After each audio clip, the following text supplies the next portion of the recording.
as possible. His Majesty has chosen to share his diagnosis to prevent speculation and in the hope that it may assist public understanding. So that's what the statement says, his kind of state business and his official paperwork as usual. So as you say, sort of the red boxes. The line that stands out for me in the statement, he says, "I'm grateful to my medical team for their swift intervention." That is probably the most important line because, as we all know, with cancer, catching it early is important.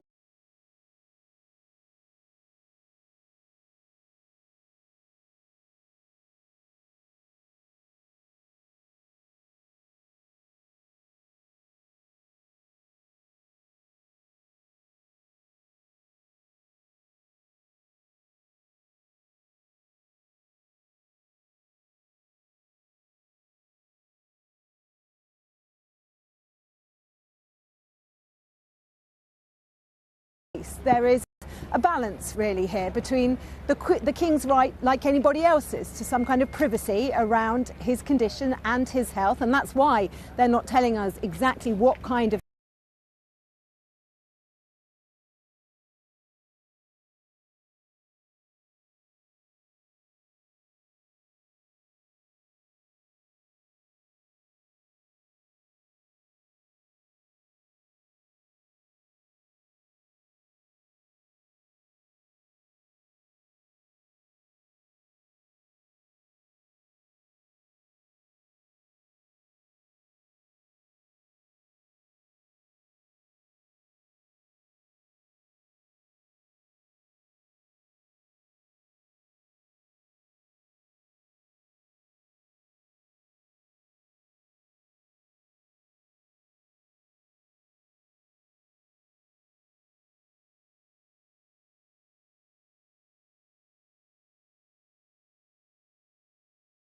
the very brief statements we've had from Buckingham Palace when they say that he won't be able to carry out his next public engagements, that for an undefined period of time they will be postponed or rearranged, and he's apologised personally to anybody who may be affected by that or disappointed by that. You remember him standing on the balcony behind me here 9 months ago as he was crowned, making it clear that he wasn't here to be served, he was here to serve. He'd waited his whole life to do that, and it's clear he feels very determined to get back to his full public duties as soon as he can do that, although there is no timescale being given for that. I think what has come as a particular shock is this particular moment when this news has broken, because Prince William has been away from frontline duties because of his wife receiving hospital treatment, so he hasn't been able to step up as much as he would have liked to have wanted to. We hear from the palace that he may well begin to do that as his wife recovers, standing in for his father over the next weeks and months, and that Queen Camilla, despite her determination to be by his side as much as possible, also plans to carry on with her full programme of public engagements. All right, Rachel Younger at Buckingham Palace for the moment. Thank you. And with me is the King's biographer, Catherine Mayer, who's with me here in the studio. And Catherine, you have known the King for 40 years. Yeah. You've written the definitive book on him. I mean, what do you make of this statement and the way he's dealing with this? Well, there is always this tension between the public and private role. And he's somebody who's been at the crosshairs of that tension at various times in his life, where, you know, they keep repeating a phrase in royal communications about reasonable expectation of privacy. That's completely right. But he is also, of course, now in, you know, what was called the top job. And so there is also a public duty to inform. And so they're trying to steer this very careful balance, but it's really difficult because even if, you know, clearly there is more known than is being said, but even with all of the facts, with this sort of illness, things change. You know, it's not necessarily going to be predictable anyway. So some of it, there is some deliberate blurring of detail to give him privacy, but some of it, you know, they don't know either.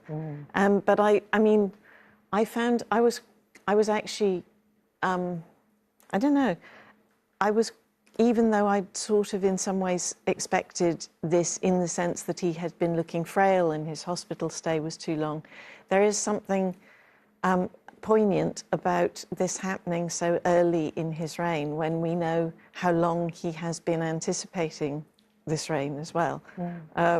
And there's also the whole sense of the fragility of the institution and the people in it, with Catherine's news as well. The kind of the shock that they are human after all, I suppose. I mean, he's only been actually officially king since the coronation for 9 months, hasn't he? It is very soon. Yes, it's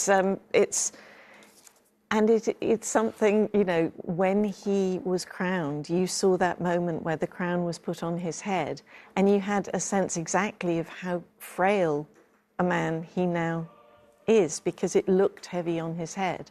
So this is the thing, it's an institution like no other, where it is all about the people. There is real power in the institution. It is absolutely interwoven with the different institutions of state. But where prime ministers come and go very fast in this country, there is not that, you know, this is one where it is about the lifespan.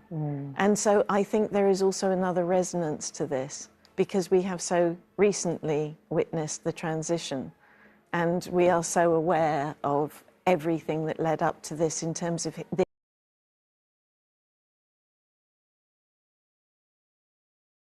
royal. You have the Duke and Duchess of Edinburgh, that's Edward and Sophie, who again have very much increased the number of engagements they do. You have Prince William, you have Catherine, obviously not at the moment. She is convalescing. She is expected to be convalescing until after Easter. So it is a small, tight unit of royals that we have left to carry out public duties. There are the others. There's the Duke of Kent, there's the Duke and Duchess of Gloucester on the outside, but when you're thinking about the core members, those are they.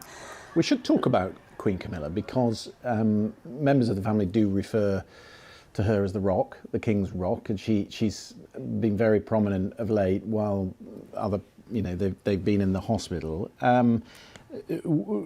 I noticed that last week she was at a cancer treatment centre, at the Maggie's Cancer Support Centre at the Royal Free Hospital in northwest London. Was that just a coincidence? That was, our understanding is that was just a coincidence. Right. I've done pieces at Maggie's Care Centres. The Queen has been involved with Maggie's Care Centres for many, many years. So that was in the diary for a long time. But again, I think it all goes to why they're perhaps being more open than they otherwise would have been, because we know that Queen Camilla and the King has over the years spoken to many people who've been diagnosed with cancer, and so one would assume that anything that they could do, they would feel to help, they would do, which is perhaps why we're seeing what we're seeing at the moment. She would know, she's a little bit older than the King, but she would know that she is probably going to have to carry out more duties, because she will want to support her husband while he is undergoing treatment. And I think it's important to clarify that in terms of, there's something called councillors of state. These are people who officially take over public duties if the King is incapacitated. So the Queen would have been one of those, the Duke of Edinburgh would have been one of those, Prince William would have been one of those.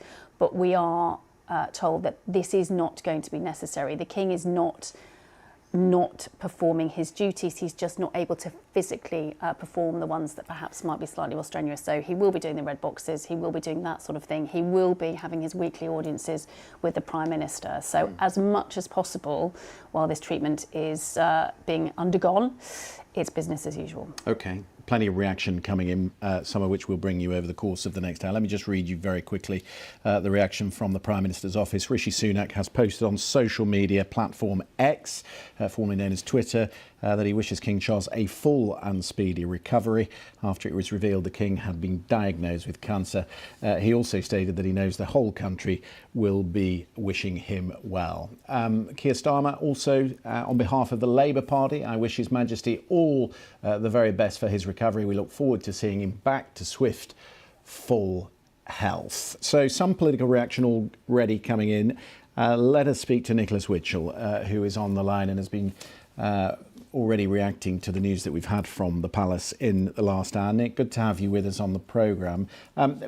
We were just saying there is a positive element to the statement we've had from Buckingham Palace, but for anybody who is diagnosed with cancer, it's an immense shock and takes some getting used to. Yeah, exactly. It is something that whoever you are, however mighty or however humble your position, takes an adjustment, a psychological adjustment. That awful word when the surgeon says to you that, yes, you have cancer. For him, for his family, in the days since he was discharged from hospital for the treatment for the enlarged prostate, a benign condition, we're told, they will have had to just come to terms with the reality of the situation in which they find themselves. Now, he's a man in his mid-70s. He is fit. He is resilient. He keeps himself in good shape. So those will be positive aspects of this. But it is now a matter for the surgeons, for the medical team, the Royal Medical Household, to carry on with the treatment, which we are told has already begun. And we are told by Buckingham Palace that there are positive aspects to all of this, that this cancer, this unspecified, unidentified cancer, it's not prostate cancer, as one might have assumed, but it is a cancer nonetheless, a cancer which they have discovered in the course of treating the enlarged prostate. So it will be, one imagines, a complex program of treatment, a treatment that, of course, many millions of people have had to get used to, come to terms with, and deal with in their lives. And I think both the King and Buckingham Palace feel that there is merit now in being as open as possible about the situation in which he finds himself. And of course, this is in marked contrast to the older generation of members of the British royal family who regarded confidentiality about medical matters as a priority. So, of course, we learnt very little about the condition of the late Queen, Queen Elizabeth, who died just 17 months ago. In terms of the implications for other members of the British royal family, well, as Sarah was saying just a moment ago, there will be now much greater pressure on other senior members, in particular Prince William, in particular on Queen Camilla, who will be expected to step forward and take over at least some of those public-facing duties that hitherto had been expected to be performed by King Charles. And it is the hope, Buckingham Palace tells us, that he will be able to resume those public-facing duties as soon as possible. But in reality, that surely is going to be a matter of months now and will depend entirely on how that treatment performed by the medical specialists, how that treatment goes. There will, of course, be sympathy for the Prince of Wales, who is looking after his wife, who is convalescing at the moment, Nick, and now having to deal with the news that his father has cancer. It puts enormous pressure on the Prince. It does. It reminds us how depleted the British royal family is now. The King's younger brother, Andrew, having to retire from public royal duties for all the reasons with which we are familiar. A man who is effectively in disgrace, is unable to resume any public role. And of course, Prince Harry, the Sussexes, Harry and Meghan, having left the royal family, moved to California. We learned tonight that Prince Harry has been in touch with his father and is expected to come to the United Kingdom to show support for him. So as with families everywhere, families around the world, when they're confronted by a medical difficulty of this magnitude, for all the positive elements that we're being told there are by Buckingham Palace, it is still cancer. It is still potentially a very serious medical condition, and in that situation, families come together, put differences aside, and I'm sure that they will want to give as much support as possible, both to the King on a family basis within the matrix of the family, and of course to Camilla. Now, she's not, as they say, a blood royal. She's not been doing this all her life. She married into the British royal family, but she's been, I think, accepted by the British public in her role as Queen, perhaps more fully than some might have expected, given all the history going back over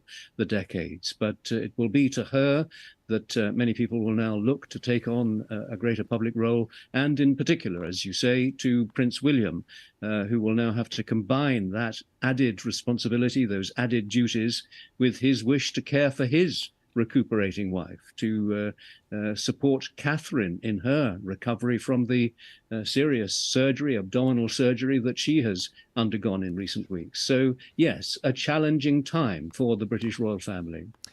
Nick, you've covered the King's royal duties for many years, while he was Prince of Wales, of course.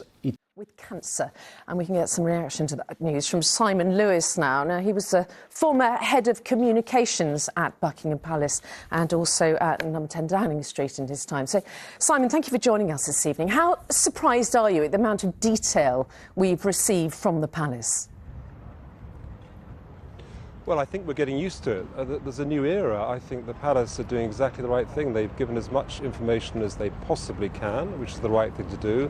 And I do think the King has made it clear, both with the original diagnosis of the benign prostate enlargement and now this cancer treatment, that he wants people to actually understand that early diagnosis testing is the right thing to do. So I think both his advisors and the King himself have done absolutely the right thing, difficult and uncomfortable though it must be. How much of a change is there when there is a change of monarch? Because we became used over, very many decades to the way Buckingham Palace operated with the Queen at its head. It is quite interesting, isn't it, to see how different things are under King Charles. Well, as we've said before, obviously the King, the Prince of Wales, had a long time to prepare for succession, and the people around him, his private secretary, his head of communications secretary, worked with him as the Prince of Wales, and I think they thought very carefully about how they wanted to message a change in style, a change in approach, and I think it's come through not just in these sad hours this afternoon, but across the whole of the year. I think we've seen the King as an open person. We're getting to know much more about the operations of the palace, and so although this is tough this afternoon, I think generally this first year has shown that the King and his advisors are playing an absolute blinder when it comes to communicating what they want this monarchy to be about. Simon, in your experience of working at the palace, how far up or down does the decision-making go? Would this have been a decision directly from the King, of the tenor of their announcements, or will it have been something that's offered to the King as advice from his advisors? Well, I don't know, but my assumption would be that it would have been a very personal decision by the King and the Queen. And let's not forget that the Queen was by his side when he went into hospital last week. That's also quite unusual, seeing royal visitors coming in to see members of the royal family. These are, any family that's had a problem with cancer knows that these are very personal decisions. And actually the other thing is, in a situation like this, you want your family around you. And that's what's happening, and that's exactly what happens in families up and down the country. So what we're seeing here is not very different in terms of the reality of it from what people are experiencing day in and day out. And that's why, again, this transparency, this desire to be open about these conditions is so important for the country as a whole, and our health service, actually. Simon, it's Chris Shipp in the studio here. I mean, obviously we heard, 2 weeks ago when they were very open and they shared the news about his prostate operation. They're being open about the cancer, but not telling us exactly what it is. What do you think the reason for that might be, and why do you think that they've decided to hold some of that information back? Well, I'm sure, Chris, they've given as much information as they feel they possibly can at this stage.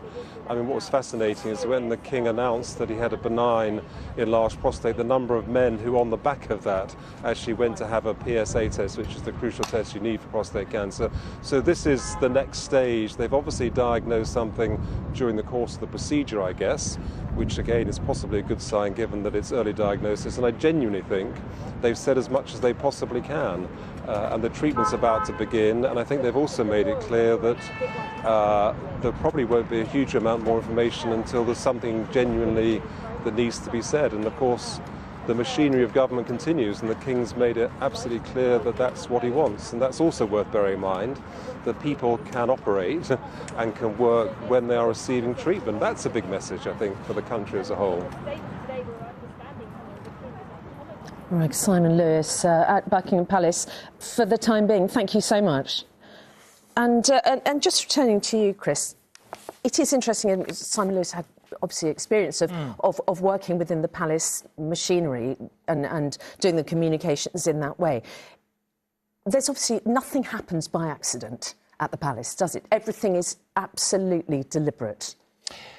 Yes, and look, we saw him leave hospital last Monday. He walked out. That was deliberate. They allowed us to have our cameras there. He could have gone out a number of other entrances of that hospital, of which there are many. We know that Kate, the Princess of Wales, managed to get out without being photographed.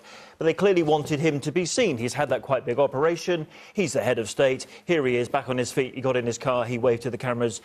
He drove off. Now, clearly, as we now understand, this is not prostate cancer. That's the one thing they've told us this isn't. But this cancer was discovered during the course of that operation. So you've got to take this back a few days. They probably found out in the latter part of last week, and therefore this whole operation of telling us today, I don't think they cooked it up this morning very quickly. I'm sure they've been thinking about this all weekend, about how to do it, when to do it, how much information to share and all the rest of it, because there are some significant consequences of it. He has to withdraw from public life. He is the head of state. He's a relatively new monarch as well. So all of these things they've had to weigh up. We are told, however, once his treatment is underway, they might then share a little bit more detail about his condition. And the King is cognizant, just as he was when he shared his prostate operation, he wants to share this information to help members of the public to know that lots of people do go through cancer, lots of families are affected by it, just as lots of men are affected by prostate issues as well. And that's why they've been so open about it, because they want his position to help share that information to get more people to get checked. And who knows, from sharing of the prostate operation, perhaps some men will go and get checked and discover they've got cancer and caught it at a very early stage. You know, that will be the effect that doctors tell me is likely to happen as a result. And in the meantime, the business of ruling goes on. He's going to be doing the nuts and bolts of that, we're told. But the public face of the monarchy, which is also very important, is going to be carried by Camilla, isn't it? Queen Camilla. Camilla and William, I think. So Prince William is coming back to work on Wednesday. He took that time off to be with Kate in hospital, but also to look after their 3 children who go to school near Windsor. And then we were told just this morning that he's going back to work. I'm told that is still going ahead, no change to that plan. He's got an investiture at Windsor Castle. There's lots of those all the time. They can get many members of the royal family to do them, but it is William that is doing it on Wednesday. He's got a fundraising event in the evening with the London Air Ambulance, of which he's patron, and actually flew one of their helicopters fairly recently as well. He will be taking on some extra work, we're told, on behalf of his father. But of course, we've got to think of this role that Camilla, the Queen, has now got. It's in the title, the Queen Consort. You are the support to the monarch, just as Prince Philip was the support to the Queen Elizabeth for so many years. This is the moment when the Queen, who is the oldest member of the top 4 of the royal family, she's older than the King at 76. She's going to be carrying on with her duties, and she'll be the face of monarchy, and that in itself is quite a remarkable turnaround from where we were 20 or 30 years ago. Yes, it certainly is. Chris, thank you. And well, let's go straight to Hugo Vickers, the royal author who we regularly speak to at Moments of History. Hugo, how significant is this in all of your years of following the royal family, the announcement, the way it was made, and also, obviously, the content? Well, I think it's very significant, and it's obviously been a huge shock. I think it's also particularly sad when you think back to literally 2 years ago when we saw the Queen on the brink of her Platinum Jubilee when she was at Sandringham, because, as you know, the King, George VI, died on the 6th of February, 1952. And although that wasn't a day of celebration, we saw her out and about. She cut a cake at Sandringham, and we were absolutely thrilled that she was celebrating this great anniversary. And a lot of things have happened since then, as you know, and it's very sad that the King should be struck down with this so very soon after his coronation, because I see him as not as a stopgap king in any way, but as someone who is suddenly fulfilling all the things that he's been trained for. And as a head of state, I think that he's found that he's been able to enjoy conversations with people like President Biden, President Macron on a one-to-one level behind the scenes, and that they probably listen to him very much more than they would have done even when he was Prince of Wales. So it is very sad. So, Hugo, we're looking right now at pictures of the coronation, which is only 9 months ago. And as you say, the King, Buckingham Palace are very keen that he is not seen in any way as a stopgap monarch, aren't they? Well, they are, absolutely. And, you know, he had plenty of time to think about what he wanted to do when he came to the throne. And if you look at the sort of engagements that he's been undertaking, they're already very different from what the Queen was doing. Obviously, the Queen was a certain age, you know, she was very old, and so she was limited in what she could do. But if you look at the court circular, you know, which records all the duties that he does, you see him going to a lot of sort of interfaith meetings, going to a lot of deprived areas. He's really, as king, able to, you know, continue the work that he did as Prince of Wales, but in a very dignified way, because he doesn't make controversial statements in public anymore. I always thought it was rather good that he did when he was Prince of Wales, but it doesn't mean that he can't be extremely effective. So, you know, let's just hope that this is a temporary setback for him. Yes, indeed. Hugo Vickers, for the moment, thank you. Now, if you are just joining us, it's a little after 7 o'clock, and here's a recap of this evening's developing story. King Charles is beginning specialist treatment tonight for cancer and will be taking a step back from his royal duties, his public duties. The condition was picked up in the past few weeks while he was receiving treatment for an enlarged prostate. The palace has made clear he does not have prostate cancer, but no further details have so far been shared. The King personally shared the news with his family, including both his sons. And the messages of goodwill are even now coming in. Now, let me share that statement with you in full that came from Buckingham Palace a little earlier. And it reads as follows. During the King's recent hospital procedure for benign prostate enlargement, a separate issue of concern was noted. Subsequent diagnostic tests have identified a form of cancer. His Majesty has today commenced a schedule of regular treatments, during which time he has been advised by doctors to postpone public-facing duties. Throughout this period, His Majesty will continue to undertake state business and official paperwork as usual. The King is grateful to his medical team for their swift intervention, which was made possible thanks to his recent hospital procedure. He remains wholly positive about his treatment and looks forward to returning to full public duty as soon as possible. His Majesty has chosen to share his diagnosis to prevent speculation, excuse me, and in the hope it may assist public understanding for all those around the world who are affected by cancer.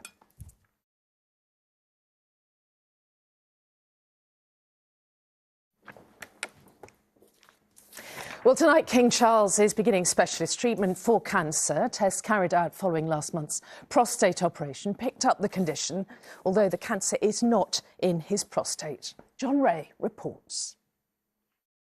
This was the last public glimpse of the King, with Queen Camilla at St Mary Magdalene Church on the Sandringham estate just yesterday.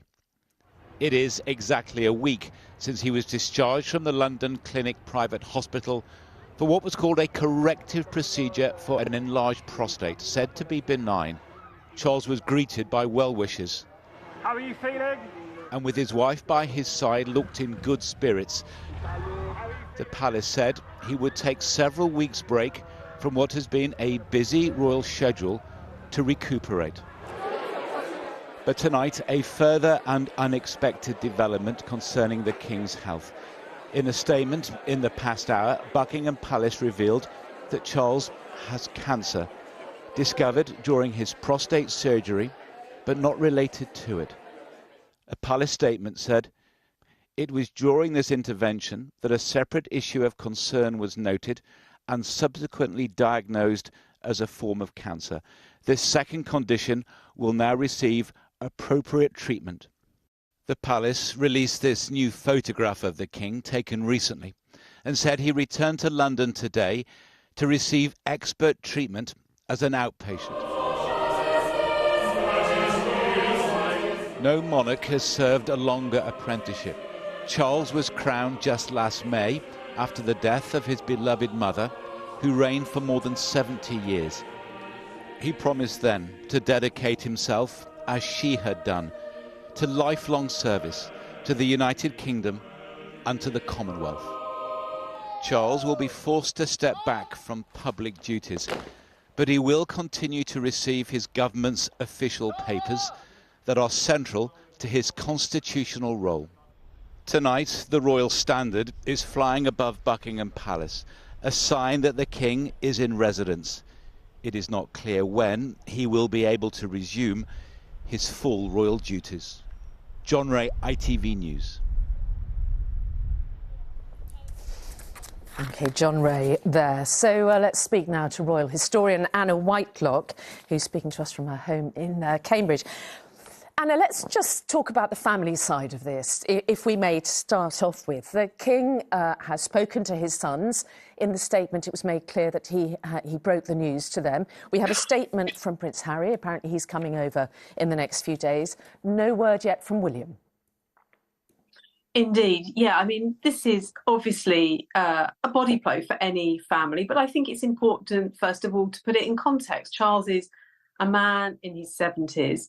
And this is something that people unfortunately experience up and down the country all the time. And I think it's important to acknowledge that people live with, through and beyond cancer treatment.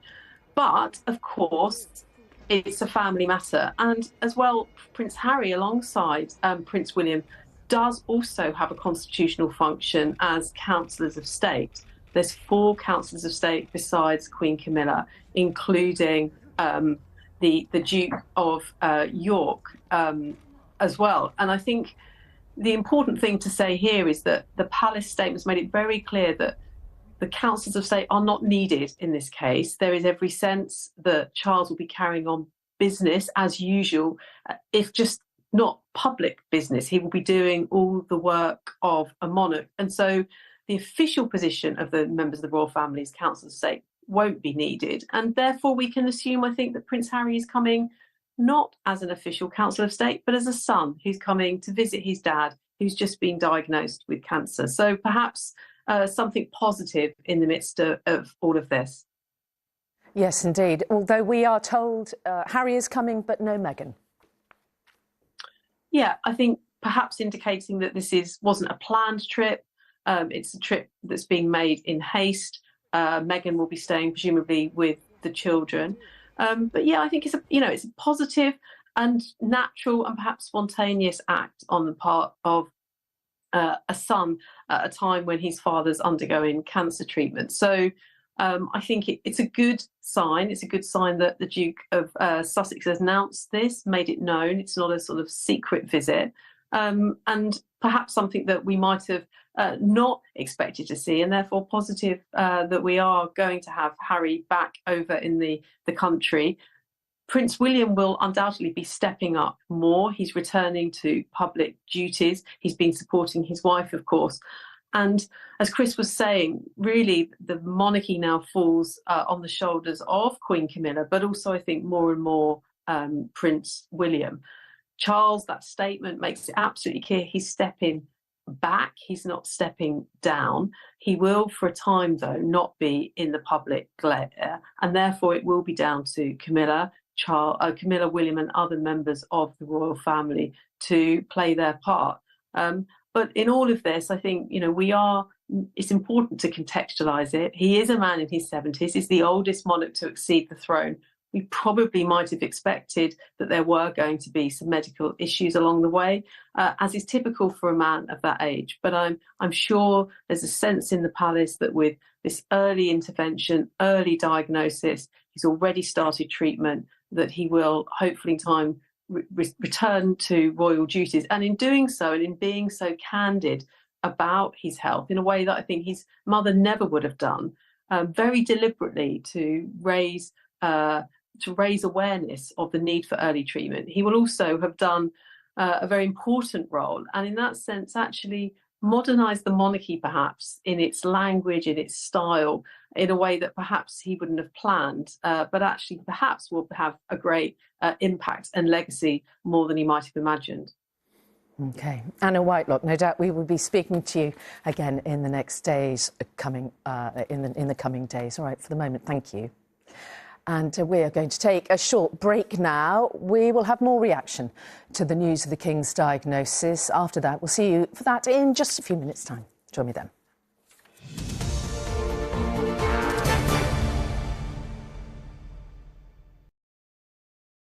A woman pours boiling water into a green pot noodle and slurps it. Her colleague in the corridor looks puzzled. Her colleagues in the office look bemused. A group of people in the lift look confused. The courier looks baffled. She tips the pot into her mouth. Text reads, "Nothing satisfies like pot noodle." Say hello to more possibilities. From more everydays to more special days. Order more at hellofresh.co.uk. Waste less, earn more. Live better. Continue the movement with Vinted. The DFS winter sale is on, so it's time to find the right thing for you. Find paradise on the Tahiti Power Recliner. Unwind on the Orca for $799. Or put your feet up with the Foster, also $799. Hurry though, these savings end Wednesday. DFS, what's your thing?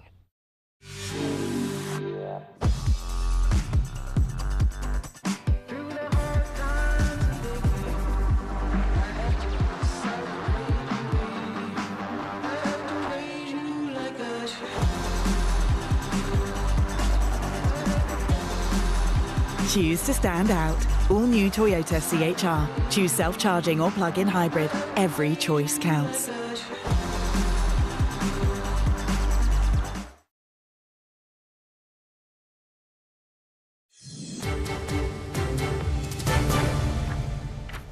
Hello and welcome back. Now, if you're just joining us, Buckingham Palace has released a statement revealing the news that Prince Charles is being diagnosed with cancer. Now, they have not specified what particular type of cancer it is. They say it was discovered when he was undergoing treatment for a benign enlarged prostate just in the last couple of weeks. So we have been talking about that, obviously, since 6 o'clock. And let's go straight over to our reporter, Rachel Younger, who is outside Buckingham Palace. Rachel. Yes, this news coming as quite a shock to those who, even in the hour since we heard the development, have come to Buckingham Palace. We spoke to one family who said they were so surprised, so shocked, they just wanted to come and show their support, because it was only a week ago, wasn't it, that the King emerged from hospital, and we knew that he was recovering well. That's what we'd heard from Camilla, the Queen, who had been carrying on with her public duties as normal. On Friday, in fact, opening a cancer support centre at the Royal Free Hospital in London. We understand that his diagnosis at that point was known to her, but that she took the decision to go on with it anyway. And I think that that is absolutely critical and has really been the tone of this announcement from the palace, rare as it is, unexpected as it's come, that they want to continue so far as they can with business as usual. And it's interesting, isn't it, that Queen Camilla, despite having visited the King regularly during his 3-night stay in hospital for that benign enlarged prostate, is saying that she will go on with her regular public engagements, despite, of course, wanting to be a support for him.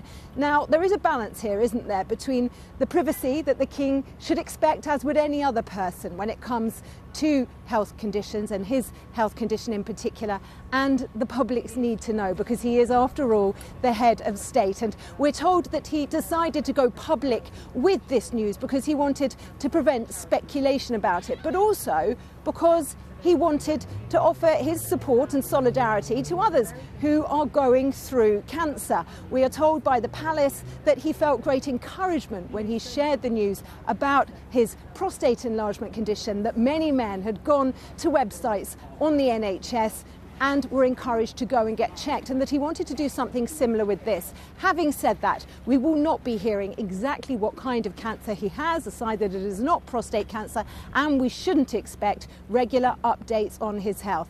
Other senior royals will step up when they can, including Prince William, and the message really from here is that as far as they're possible, business will continue as usual, with the King stepping back for a while. All right, Rachel Younger at Buckingham Palace, thank you. Now, when the King announced that he was having treatment for an enlarged prostate, the NHS saw a big increase in the number of people searching for information. We can speak now to Professor Pat Price, who is a leading clinical oncologist and co-founder of the Catch Up with Cancer campaign. Professor Price, thank you so much for joining us this evening. What do you make of the King being so honest about his diagnosis?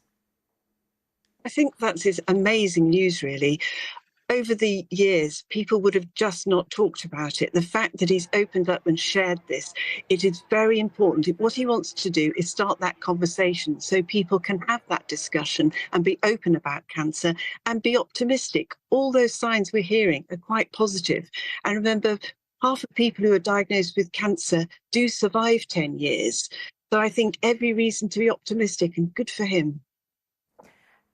Indeed, good for him. But how much of a difference does it make when people in the public eye are straightforward and honest about what's going on? I think it's so important for those people who have got cancer. 1 in 2 of us will get cancer. And to know this is shared by so many people. And now he is like all the other people, he has got a cancer diagnosis, but it's important he's leading the way in starting that conversation. And also, this is one that was clearly found when they weren't looking for it. It was an incidental finding. And so that is very good news, because we know that the earliest we can diagnose cancer, then the more likely we are to cure it. So he's been very good to share this, and hopefully all will be well.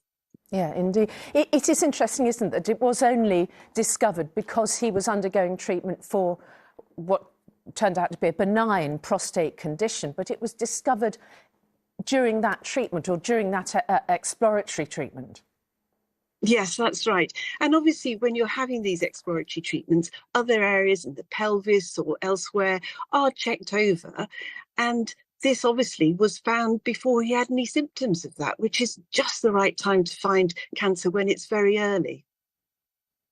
Professor Pat Price, thank you so much for your time this evening. Professor Pat Price of the Catch Up with Cancer campaign. Well, with me in the studio, as I know, is our royal editor, Chris Shipp, and also the royal author and the King's biographer, Catherine Mayer. Just time for a final discussion about the situation we find ourselves in. 9 months after his coronation, the King is effectively stepping back, not stepping down, we know, but stepping back. It is, no matter what the palace says, it is significant, isn't it? Oh, yeah, for sure. I mean, and we've got to remember that, you know, the royal family is an institution. It's also a family as well. So you've got to take those two parts, haven't you? And the institutional part kind of continues. We're told that Prince William will step up. I kind of, you know, wonder about the impact on him. He's just actually seen his wife go through some very major surgery that had her in hospital for 13 nights. He took some time off his scheduled duties to look after the children and also help her into the rehabilitation. We're told he's coming back to work on Wednesday, and that won't change. I'm told he's OK, but, you know, the King has spoken to both his sons, and now Harry's coming home as well. And look, we've spoken many, many times. Look at, you know, the Christmas pictures you're looking at there in Sandringham. Harry and Meghan were not there, either because they weren't invited or they didn't want to come. Prince Harry, I'm now told, is coming over soon, the emphasis on the soon, and he's not coming with Meghan and the 2 children. They're staying in Montecito in California for schooling reasons, I'm told. But, you know, Harry coming over to see his father after everything that's been said and discussed and written in those books and, you know, displayed on those Netflix programmes.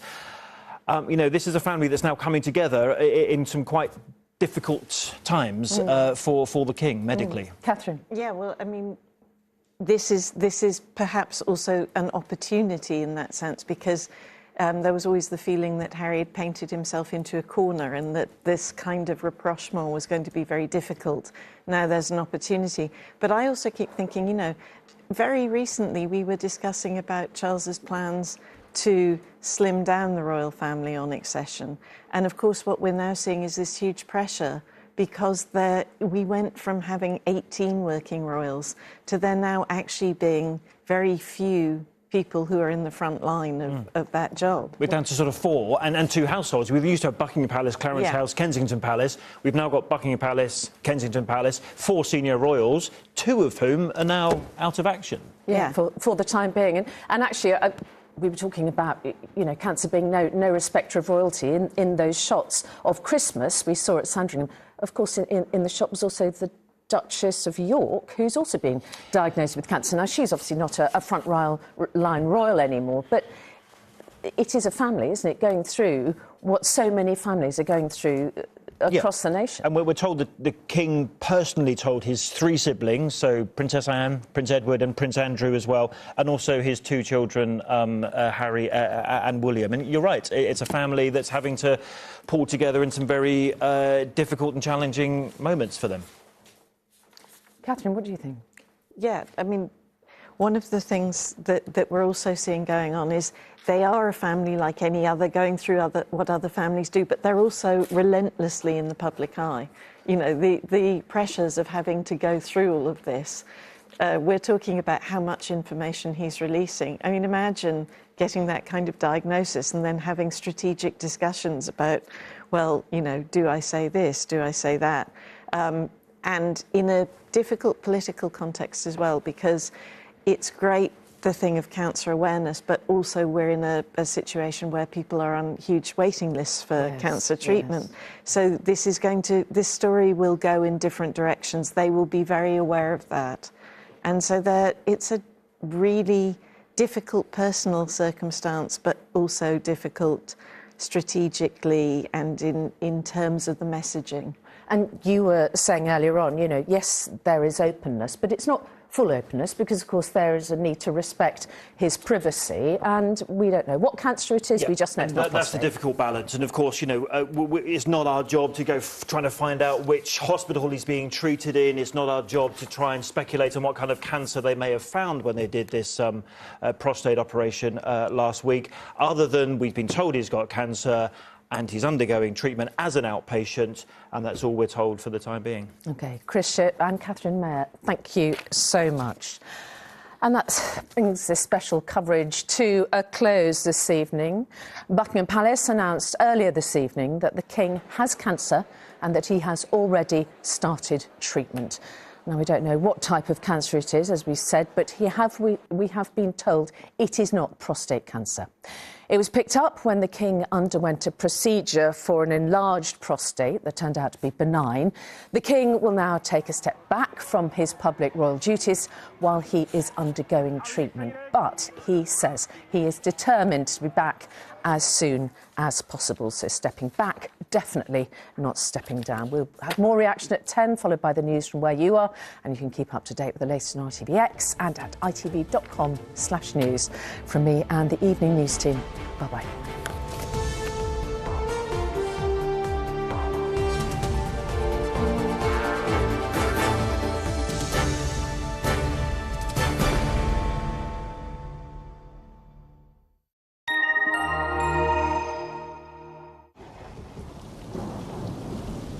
Today, expect to see some heavy downpours all over the country.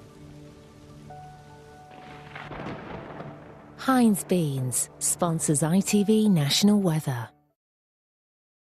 Hello there, very good evening to you. I hope you've had a lovely start to a brand new week. There's quite a lot going on with the weather at the moment. This week it's mild and windy at first, but then it starts to turn colder from the north by Wednesday. And then we've got the potential for disruptive snow later in the week, Thursday into Friday, for some parts of the UK. Let's have a look at what's going on. At the air mass and pressure chart, you can see the colours in here indicate, obviously, to the general average surface temperatures. We've got some very mild conditions for a time to start the week, but then as we start to lose this west-southwesterly airflow and get something more influenced by the north, we are expecting to see things really starting to get quite cold. And then, of course, we've got the return of rain from the Atlantic. And as that rain runs into the much colder air, that's where we've got the potential for disruptive snow on its leading edge. But generally speaking, for everyone over the next few days, those temperatures are going to be ticking down, whether you see the snow or not. So let's have a look at the detail then. We do have weather warnings in force still until 9 o'clock this evening for heavy rain across western Scotland, and then an ice warning across the far northern Scotland and also the Northern Isles as well. Elsewhere, you can see it's a fairly settled sort of night, mild once again, with this band of rain in the middle. Now, that band of rain is going to continue its journey southwards fairly haphazardly as we move throughout Tuesday. Towards the southeast, largely dry, I think, but increasingly cloudy, windy here as well. That rain continuing its journey southwards, but further north, it's brighter, but also turning an awful lot colder as well, with temperatures for some in low single figures. See you later. Heinz Beans sponsors ITV National Weather.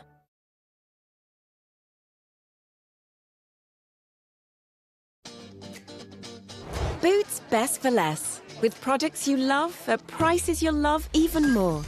With our best offers and low prices on beauty and... We should get tested if there is cancer in the family. Is there cancer within the royal family, within the extended family, that might be pertinent here? I don't think we can really necessarily draw that analogy, but I think it is this general sense of I need to tell people what's going on. I'm going to be an open monarch that reveals more than's ever been done before. We saw that in the coronation with the anointing. I want these things to be seen, and I want the public to know as much as I can. And I think that's the effort here. So I don't think by historical precedents, I mean, we know that George VI had lung cancer, but I think we can't. That's obviously he was a very heavy smoker as well, wasn't he? It's very different circumstances. We know the king keeps himself. But just in terms of his general duties, I mean, we know Queen Camilla was at Maggie's on Thursday at the London Free Hospital. There is clearly has been connection between this king and various cancer charities over the years. Yeah, and this is definitely, again, clearly it's something that matters to him, that it's close to his heart. He wants to raise awareness as much as he can. I think earlier on in the programme, I think you mentioned about the extraordinary uptake in people getting checked up on prostate. That's an amazing thing to have done. So I think following that, there's this desire, okay, this is a very distressing situation, but let's do some good. It's also very clear that the show goes on. I think that's also why we saw those photos. He's not disappearing completely, and royal duties will carry on, but clearly for the treatment, some of the face-to-face things are just not going to be possible at this point. So it covers that as well. But clearly the show goes on, but it's trying to do good at the same time in what is a very difficult situation. Yes, indeed so. The show always goes on. There is that stiff upper lip attitude, isn't there, within the royal household. George, thank you very much for that. Well, since we're talking about Maggie's, let's bring in Dame Laura Lee. She's the CEO at Maggie's Cancer Charity, which Queen Consort Camilla is president of, and she was there, as we were just saying, on Thursday. You're very welcome to the programme. Talk to me a little bit about that visit, if you would, because quite certainly the Queen would have known, Queen Camilla would have known the condition of the King while she was there.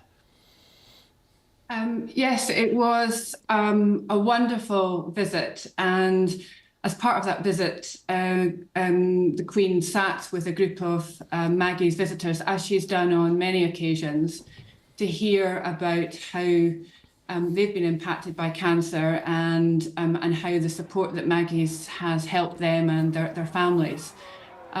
So yes, here today we hear that she's had this news of the King's own diagnosis, and so she will have, she on that day continued to show her empathy and compassion for those affected by cancer, as she's done repeatedly for Maggie's over many years. and she knows firsthand how important it is to gather people round, to share the love and support of the family, how talking can make such a positive difference.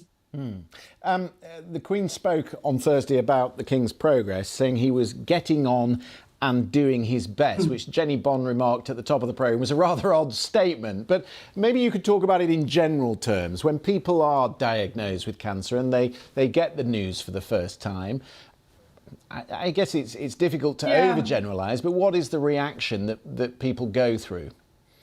So it's a bit like the reaction that we're all having today. So the news is shocking. It takes time to sort of absorb quite what the full impact of that is. What does this mean for me and my work and my family?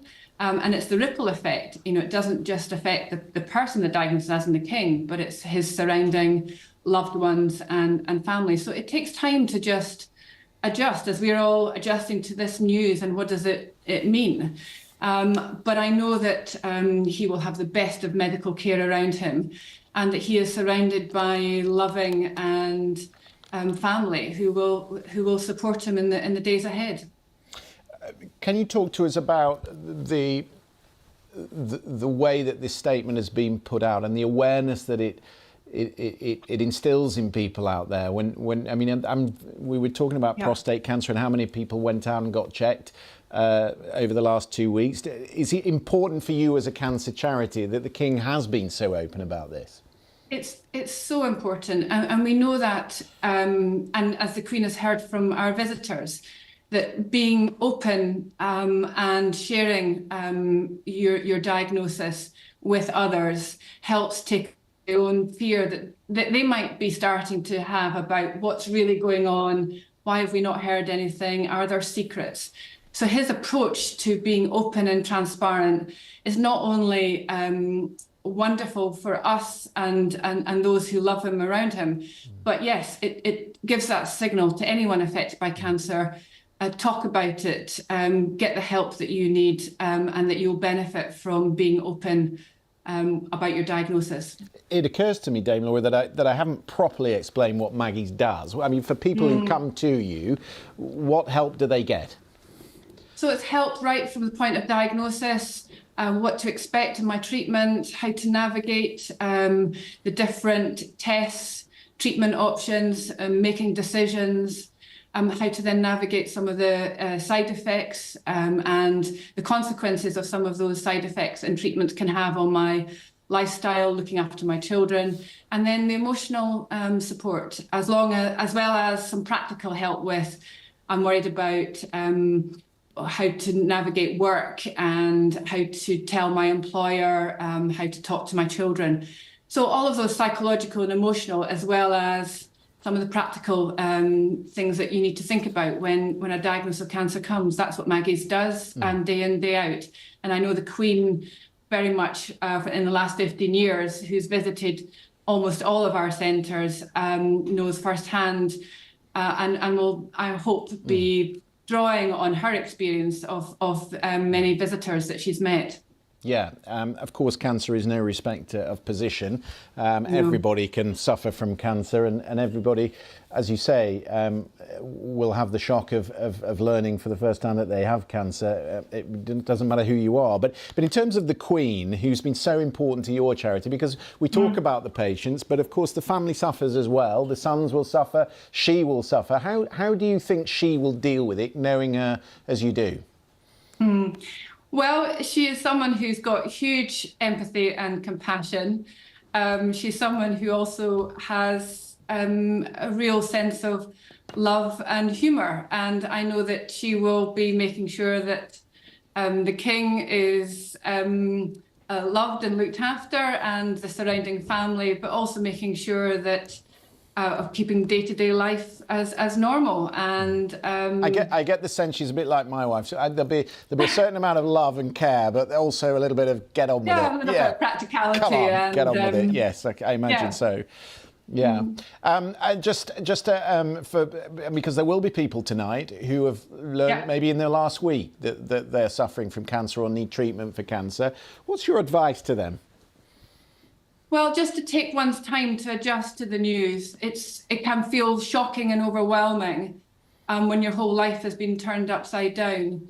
But then very gradually, through coming to understand what's ahead, through getting support of people that you love around you and support from the likes of Maggie's, you can very gradually start to put your feet in front of you to see a path ahead, and that things may actually be much brighter and more optimistic than the initial point of the diagnosis can feel. Dame Laura Lee, it's really good to talk to you. I've just been learning all about your charity online here in front of me. It's a good work that you do. Thank you for coming on the programme. Pleasure. Thank you very much indeed. I think I just told you in the last few minutes that Joe Biden has been speaking, the Biden administration reacting to the news of King Charles's diagnosis. The US State Department Deputy Spokesperson Vedant Patel expressing sadness to the news. Let's have a listen. First and foremost, our thoughts are with the king. This is really with the king and his family. That's incredibly sad news, and very sorry for the king and his family. Let's go to our correspondent Duncan Kennedy, who is in Windsor. I was just reflecting, actually, as we were listening to that, Duncan, that in fact the king was in the company of President Biden just last July. That's right. They appeared to get on very well. No word at all, of course, of his current health situation back then. But this news has come through in the last hour or so and delivered quite a blow to a lot of people. We've had all that political reaction, medical reaction you've been getting there, Christian. And just on a very personal level, we've had people here in Windsor, a mixture of tourists and a mixture of local people, giving their reactions too. And I think you can sum up the word with one word: shock. We've been revealing the news to the people. They hadn't heard it themselves. A lot of them have been tourists. We spoke to 4 men from India, part of the Commonwealth, of course, and they said they were shocked to hear the news. We spoke to 2 couples from Glasgow who are here in Windsor to see the sights, including the castle here behind me, and all 4 of them gasped when we told them the news tonight, and they said they were deeply shocked by the news. Another chap from Singapore said he wished the king well, and a third chap said he hadn't heard the news. We had told him the news, but he said he felt sorry for King Charles and he wished him well in the future. So the combination of reactions here is always the same. When you mention the word cancer, people take it in this way. People tend to be shocked by it, and that's certainly the reaction here in Windsor. And it rather contrasts with the tone, if you like, of the Buckingham Palace statement released just over an hour ago, when they spoke of King Charles being totally positive about what was going on and looking forward to returning to full public duties as soon as possible. So the tone from the Buckingham Palace somewhat in contrast to that being issued here by the people that are walking around the streets of Windsor here tonight. And of course, also here in Windsor tonight are the Prince and Princess of Wales. They're in Adelaide Cottage, which is in the grounds of Windsor Castle over my shoulder here. Almost certainly, no doubt, they are being keeping fully informed of what's going on with King Charles. Of course, the Princess of Wales herself recuperating from her own abdominal surgery that took place in the same hospital that King Charles got his prostate diagnosis last week. 1 or 2 people have asked us why Buckingham Palace haven't told us what type of cancer the king has got, given that last week they were giving more information about why he was in hospital. And of course we weren't able to answer that, and Buckingham Palace are almost certainly not going to entertain any kind of speculation on that. They won't be giving what they call in the press a running commentary on these things. So for now we remain unenlightened about what type of cancer it is. But certainly, so far as the public is concerned, a degree of shock, matching that coming from political and other leaders around the world tonight.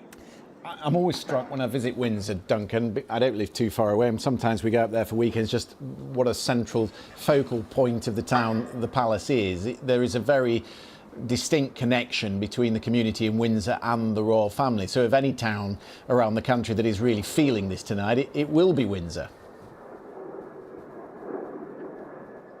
Very much so. I mean, the castle, the royal family, is the epicentre for literally millions of people. It is one of the most popular spots for tourists when they come to the UK.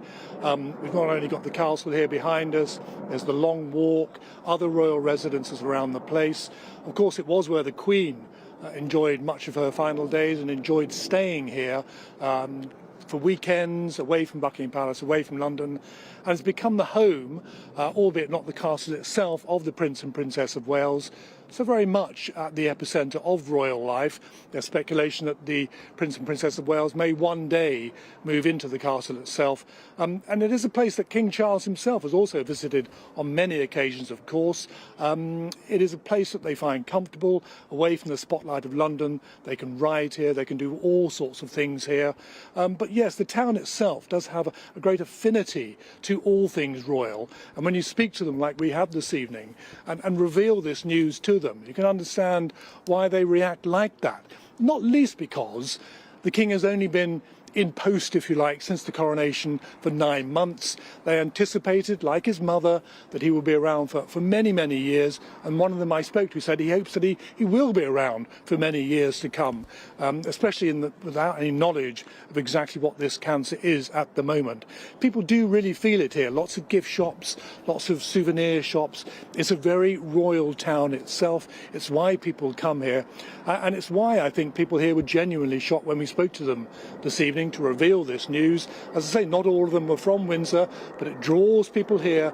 And when you mention that word cancer, people do get taken aback by it. Of course, 1 or 2 of them said to us that the King is 75 years old, and 1 in 3 men over the age of 50 do have issues with prostate. But as it's not prostate, all those statistics go out the window, and those people just remain taken aback, I think is the word we would use here, and express their sympathies, and 1 or 2 of them saying they really hope that the King gets well very, very quickly. Of course, no details about that from Buckingham Palace. All we have from them is that his treatment started today. Yes, we wish him well with that. Duncan, thank you very much for that. Let's bring in the royal commentator, Caroline Aston. Caroline, now, as Duncan was talking there about his royal duties, has there been a marked increase in the number of duties the King has been covering over these past 17 months? Has he had a busier workload of late, which might have impacted on his health? Well, he's certainly left me quite breathless. And he's been a great carrier of his mother's idea that we, i.e. royalty, has to be seen to be believed. He's been out there showing himself to his people. And I think that's exactly what he was doing on the trip to church at Sandringham. That was very cleverly managed, the optics of that. There he was among his people, going to church, smiling, looking, I thought, quite well. And then we have this shock news. So he's been a very, very busy man. And, you know, we can't forget his age. He's going to be, 76 this year on November the 14th. And, of course, many cancer diagnoses, there's quite a big proportion of them, are for men over 75.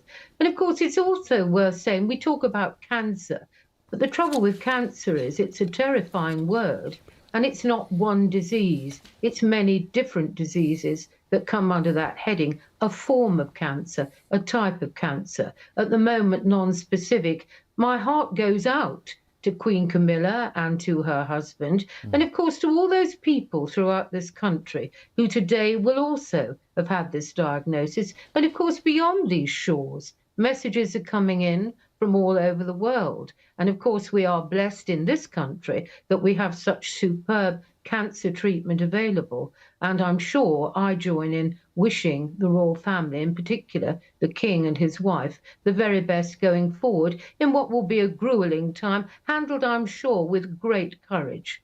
Absolutely. In terms of his character, you've covered him for a long time. He's been, as Nicholas Witchell was saying, a very fit man. There's been the odd bump and scrape along the way. Jenny Bond was saying that at times, though, he can be brooding. And I wonder, as we extend our sympathies to him, how we might, in private, be dealing with the shock news that he's been given. How would any of us deal with it? But of course, you're right. He is a deep thinker. He used to love the works of Lawrence van der Post. He's a spiritual man. He has great concerns about the great concerns in the world. So deep inside him, he will be fighting the battle that all those people, given this diagnosis, have to fight. The first response is, of course, shock. I'm sure he will also have felt relief that because of a procedure that was for something benign, something far more threatening has been discovered. There are patches of light in here, and as other commentators have said, the fact that his son, Prince Harry, is going to come and see him here at last is quite a big olive branch under recent circumstances. So in this time of difficulty and fear, there are these moments of light. But make no mistake, the king will know exactly what he's going to face. He will have gone through a treatment plan with his specialists. And I'm sure with his attitude to going forward and carrying on, he will face up to this and we hope come through well.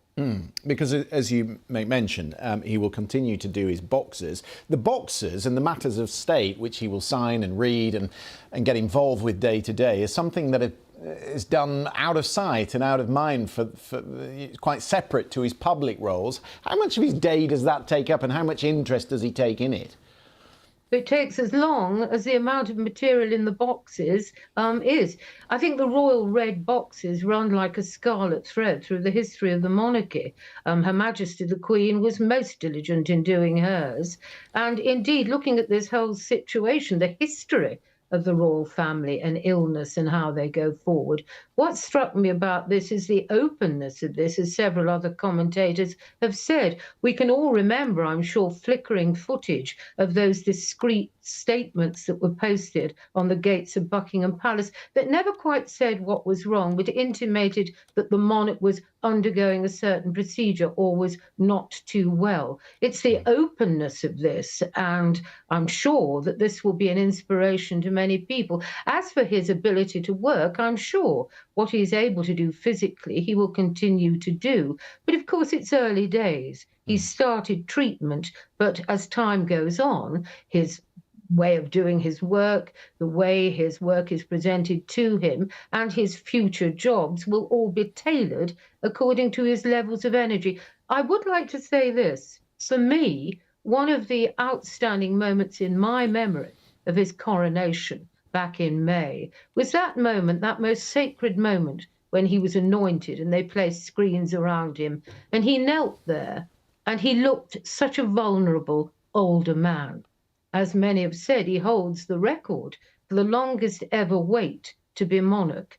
He has big shoes to fill, but he is a man of courage, of strength, and a man of insight into his own people. He will be aware that people will worry about him, and he's done his best, in my opinion, so far, to allay fear and worry and to say, I'm going to go forward. Buckingham Palace, that great symbol, I will be there. I will carry on forward. I will be your king. Caroline Aston, good of you to join us this evening. It's good to get your thoughts. Thank you very much for being with us. Sarah's still with me in the studio and looking at some of the reaction coming in from around the world, specifically from Canada. Yeah, indeed. Of course, a Commonwealth country, so the King is head of state there, and the Canadian Prime Minister Justin Trudeau, of course, knows the King very well. I, like Canadians across the country and people around the world, am thinking of His Majesty King Charles III as he undergoes treatment for cancer. We are sending him our very best wishes and hoping for a fast and full recovery. Just a little bit more reaction. I think there's a real theme from the medical profession. So Dr. Jay Verma, who's the president of the GP section at the Royal Society of Medicine, he wishing His Majesty a speedy recovery, but also that theme that's coming through, we'd also like to thank His Majesty for using his unique position in highlighting how cancer is indiscriminate in who it affects, and there should be no shame or embarrassment in coming forward to seek health and advice. Lots of members of the medical profession, we've heard some cancer charities saying a very similar thing. That particularly important among men. Men don't talk about their illnesses and cancers and how they feel and what they're going through, and the fact that the King is leading by example here is quite important. Absolutely, and you've already referred to the number of men who went forward to have their prostates checked, to get them tested, and again the King was very well aware of the difference that had made. and that is undoubtedly why. Yeah, because they've picked this up as through the course of this. It was benign, the treatment that he had for prostate, but you would imagine they picked up a PSA number or something like that, and through the course of that treatment, lo and behold, they picked something else up, and hopefully they've caught it early enough. Yeah, exactly. Yeah, indeed so. Right. Well, let's bring in Sarah Griswood, royal author. We've been talking, Sarah, tonight about the pressure this is going to put on the other members of the royal family. We have sympathy, of course, for Prince William, the Prince of Wales at the moment, who's looking after his wife, who's convalescing. But the Princess Royal, the Duke and Duchess of Edinburgh will step up. It's a reminder, though, that those who've been lost to the family in frontline duties, thinking, of course, of the man in our screen, Prince Harry, and the Duke of York, how sorely they're missed at a time of testing like this. Well, absolutely. We always knew that King Charles would want to slim down the monarchy, but there has been such an enforced slimming down even before this burst of ill health. And what's noticeable in many ways is how many of those stepping up are going to be women. Other than Prince William, it is, of course, and the Duke of Edinburgh, but it is Queen Camilla, Princess Anne, the Princess of Wales when she's well enough again, Sophie. It's going to be almost an interesting return to a slightly feminised royal family that we'll be seeing out and about on the streets and the screens. We've talked about the calendar ahead, and we've just been picking up the news from Justin Trudeau of Canada and the best wishes he's extended. But there is a royal visit pending to Canada and also to Australia and New Zealand. And Sarah, who's with me here in the studio, was remarking just how important that will be to the King and the way he is seen within his realm. Yes, that is indeed a genuine problem, because as we all know, in other parts of the Commonwealth, other parts of the world were deeply devoted to Queen Elizabeth II. There was some uncertainty over how welcoming they would be to a King Charles. Everything had seemed to be going very smoothly, but the fact that it may for quite some time be unadvisable for him to make long journeys is a real blow. No pretending it isn't. And in terms of the way the Queen Consort will deal with this, I mean, we just heard from Maggie's about the visit on Thursday. She did speak about the King, but clearly she also now has dual responsibilities. She's looking after the King at a time of his need, but also trying to fulfil some of the duties he would have assumed. Yes, and let's remember how short a time she's been in any very visible royal role. She really has come an extraordinarily rapid, long journey already, and now she has another one to go. What about the duties that he's been taking on over the last year? I think Sarah was just looking at the figures, and we've just been looking at how much busier he has been of late. As a 75-year-old man, I think up from sort of 400, the late 400 visits to over 500 in a year. That's an enormous workload for a man. He's not an elderly man, far from it, but a man getting on in years. No, I think we can see there his huge enthusiasm, as it were, for the role, and his determination to really make something of his kingship. It's very, very hard luck, you might say, that so early in his reign he's being forced to cut back. But who knows? I'm really being Pollyanna here, looking on the bright side. But it does now seem as if Prince Harry is coming to visit, as we've said. Perhaps it might have taken something cataclysmic to bring about the reconciliation there. This may be it.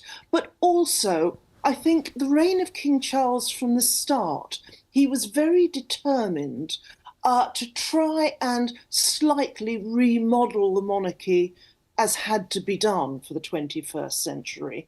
Well, now if you like, there's almost a kind of crash course in different ways of doing things, different members of the family stepping up to help the sovereign. And do you see that? Do you see that in the statement that we've been issued tonight, and how open they've been about his treatment and what he's suffering from? I think the openness is definitely very new. I think it is another way of this king, being determined to model the monarchy as has always needed to happen, in line with the present times. Because once upon a time, no, any sign of human vulnerability was kept firmly behind palace doors. But of course, the rules were once different from everybody. When this king's grandfather, George VI, was very dangerously ill, he himself wasn't told just what he had and just what the probable outcomes were, because that was the norm then. But happily, times have changed, and clearly King Charles is very determined to change with them. Yeah, as we've been doing through the course of the evening, we wish him the best with his treatment. Sarah Griswold, good to talk to you. Thank you for that. Sarah Campbell is with me in the studio. I was just thinking as I was listening to Sarah about Prince William. I mean, if my dad had just been told he'd been diagnosed with cancer, I'd be beside myself with worry. And he's already dealing with his wife, who's convalescing from what we understand was quite a serious procedure just a few weeks ago. So he's going through it. It's a lot to take on, and he's got 3 young children who, also need his support and his reassurance.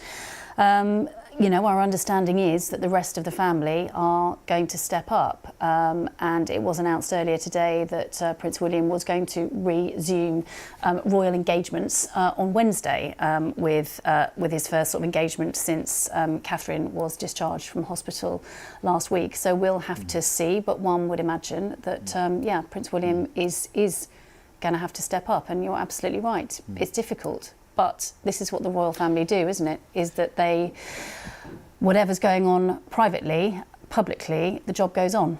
I'm at pains to say, as I have been all night, that there will be a lot of people watching us who are also going through this. Yeah. And that is the point, actually. And that's why the King has put this statement out. He wants us to be talking about it. He wants us to be raising awareness. And he wants people to know that he's going through the same thing that they are, and that's an important point to make. The importance for us telling this story is, of course, because he has a separate role, and that is he is the head of state. And so over the last few days and weeks, there will have been an enormous number of conversations going on in the background about what goes on in the short term and perhaps in the medium term. There will have been those conversations going on, and I think all the guidance that we've had, certainly this evening, is this feeling that we're in the very early days. We don't know the full situation. We know the cancer. We don't know which cancer diagnosis it is. We know that the King is determined to carry on with his duties. So I think the feeling at the moment is steady the ship. He will be carrying on what he's doing whilst he's having the treatment at the same time. And in the meantime, expect to see the Princess Royal, expect to see Queen Camilla, expect to see Prince William out and about doing the duties that the King otherwise would be doing. And that's the sense that we have to go with this evening until we know any more. Yeah, no need for panic, no need for alarm. Sympathy, yes, but keep on doing, as is the motto of the royal family. Yeah, and very clearly the palace are guiding that the councillors of state haven't been actioned. So councillors of state, as we know, are those senior members of the royal family who would be drafted in to carry on if the King was unable to carry on, and that isn't happening. And so, the King is still in charge. That said, he's waited decades to be the King. Just 17 months after assuming the throne, 9 months after his coronation, and here we are. It's bad luck, isn't it? Well, health is health, isn't it? It doesn't matter who you are. I think this is, you don't have your health, you don't have anything. And that's what a lot of the statements are saying. This can happen to anyone. And the positive, if we can take it from the moment, is that perhaps people who had thought about having a check last week maybe will go and have a check this week. Rotten luck, but as the statement says very clearly, the medical team are involved, swift intervention, early tests, hopefully early diagnosis. And as we know with cancer, when there's an early diagnosis, the prognosis tends to be generally good. So we will cross fingers and certainly wish him the best. In terms of the general response around the world, it's still a reminder, isn't it, that the royal family does capture the attention of the world, and people are interested. Statements from President Biden, statements from Donald Trump, statements from world leaders. It counts. You know that this news will be on the front pages across the world. Yes, in Commonwealth countries where the King is the head of state, so Australia, New Zealand, Canada and others. But it will be on the front pages of many other countries because the royal family in the UK is known around the world, and the King is very much has been a global figure for decades, as his mother was. And so yes, this will absolutely be making the news. Mark Easton was making the point that he's chosen to announce this at Buckingham Palace, and the royal standard is there. So that's where you would expect the King to be. But where do you think he will convalesce? Well, that is a good question, isn't it? So there were questions when the King, whether he would live in Buckingham Palace. He is for part of the week. He's also spending time in Windsor. There were some questions. Obviously, Windsor was very close to the Queen's heart, Queen Elizabeth II's heart. But there were questions as to whether the King would want to spend as much time there. It would appear that he is spending weekends, and of course that has a huge advantage because his three of his grandchildren are within the grounds of Windsor Castle, the shadow of Windsor Castle, so it allows him to spend a lot of time with the family at weekends. We know he was in Sandringham yesterday because we saw the pictures of him waving as he was making his way to St Mary Magdalene Church. So we don't know exactly where he's going to choose to convalesce. He has some options, so we'll wait and see. Obviously, what we do know is that he will have the best medical treatment it's possible to have. Sarah Campbell, thank you. Live from London, this is BBC News. King Charles has been diagnosed with cancer. Buckingham Palace says he will continue with state duties, but step back from public engagements during his treatment. The palace says the cancer was identified during the King's recent trip to hospital for an enlarged prostate, but haven't said what type of cancer it is. Prince Harry has spoken to his father and will travel back to the UK in the coming days.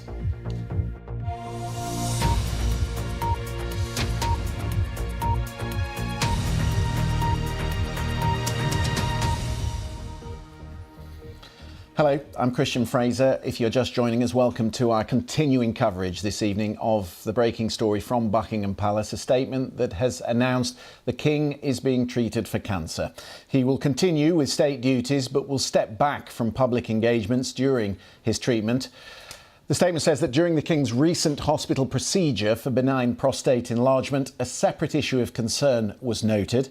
Subsequent diagnostic tests have identified a form of cancer.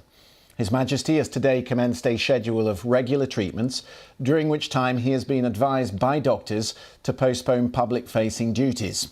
Throughout this period, His Majesty will continue to undertake state business and official paperwork as usual. The King is grateful to his medical team, says the statement, for their swift intervention, which was made possible thanks to his recent hospital procedure. He remains wholly positive about his treatment and looks forward to returning to full public duty as soon as possible. Goes on to say that His Majesty has chosen to share this diagnosis to prevent speculation and in the hope that it may assist public understanding for all those around the world who are affected by cancer.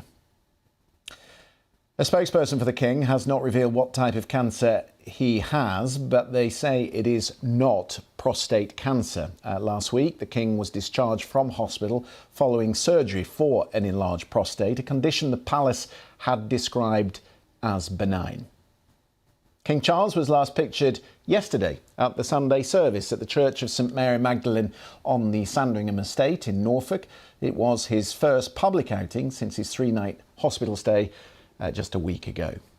There have, of course, been responses from all around the world and from Westminster. The Prime Minister, Rishi Sunak, said I'm wishing His Majesty a full and speedy recovery. I have no doubt he will be back to full strength in no time, and I know the whole country will be wishing him well. The Labour leader, Sir Keir Starmer, said on behalf of the Labour Party, I wish His Majesty all the very best for his recovery. We look forward to seeing him back to swift, full health. The new Northern Ireland First Minister, Michelle O'Neill, said, I'm very sorry to hear of King Charles's illness, and I want to wish him well for his treatment and a full and speedy recovery. The leader of the Democratic Unionist Party, Sir Geoffrey Donaldson, has also added his best wishes. He says that he hopes the King a full and speedy recovery to the King. The Welsh First Minister, Mark Drakeford, said, I'm saddened to hear the news that King Charles III is facing further health challenges. My thoughts and those of people across Wales will be with him and his family this evening. I send my very best wishes, he adds, as he starts treatment for a full and swift recovery. In the past few minutes, the Scottish First Minister, Humza Yousaf, has been giving his reaction to the King's cancer diagnosis. Can I send my thoughts and indeed my prayers to His Majesty the King and wish him well for a full recovery and a return back to public life. And let me also send my very best wishes and my thoughts with Her Majesty the Queen and all the members of the royal family who will be deeply worried at this time. I don't think it matters whether you're a member of the royal family or not. If a family member has cancer, that is always going to be extremely worrying indeed. So I want to send them my very best wishes, not just on behalf of myself personally, the government I lead, but in terms on behalf of the entire nation. Scottish First Minister Humza Yousaf giving us his reaction in the last few minutes. With me in the studio is our royal correspondent Sarah Campbell. There will be people joining us who are just coming to the news at this hour, Sarah. So let me recap on the tone of the statement. There is a note of optimism in here. There is a note of optimism. The King is grateful to his medical team for their swift intervention. Of course, we know that he was admitted to hospital about 10 days ago now for treatment, corrective treatment to an enlarged prostate. Obviously, something was discovered during that procedure. So grateful to his medical team for their swift intervention, and he remains wholly positive about his treatment and looks forward to returning to full public duty as soon as possible.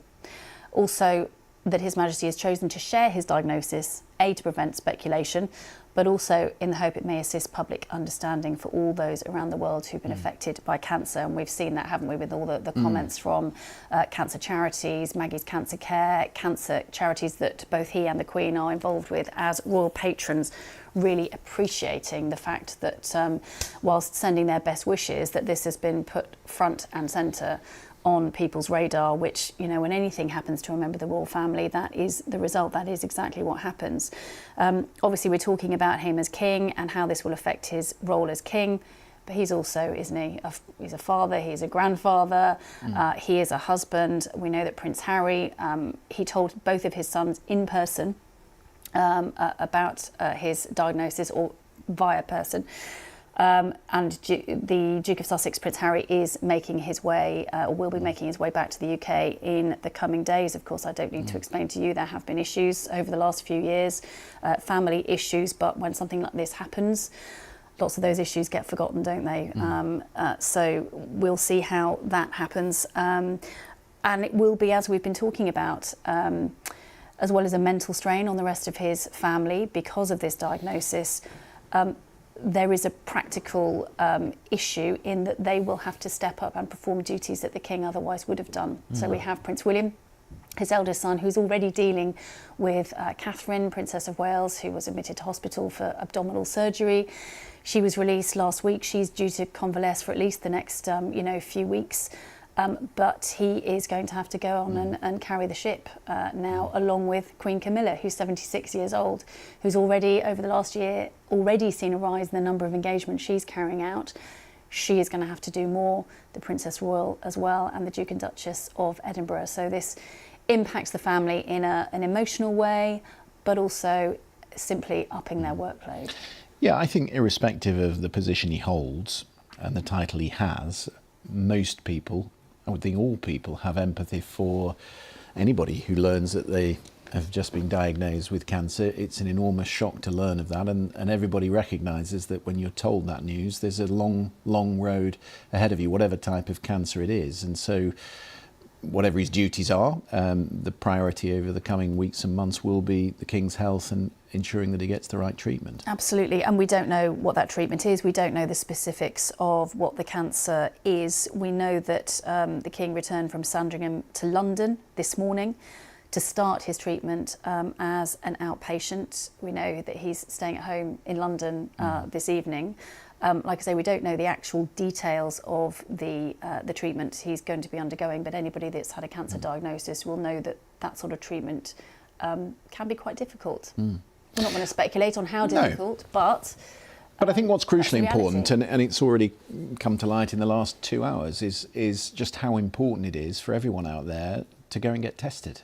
You know, here is a man who went to hospital with perhaps a concern about an enlarged prostate on the advice of his doctors, and lo and behold, there is something else that needs treatment, but you don't know if you don't go and get tested. And so the lesson to all of us is go and get tested and find out. Yeah, and in the very much on the record guidance from the palace, it's made very clear the King elected to make his diagnosis public once the schedule of treatment had begun, because as Prince of Wales, before he was King, he was patron of a number of cancer-related charities. And in this capacity, the guidance says His Majesty has often spoke publicly in support of cancer patients, their loved ones, and the health professionals who help to care for them. So this is very much the thinking, because we've been speaking, haven't we, for the last couple of hours about this is relatively unusual in the years that I've been covering the royal family, particularly with Prince Philip and Queen Elizabeth II. We were aware that they weren't well because they didn't turn up to engagements. We were very rarely told any specific details.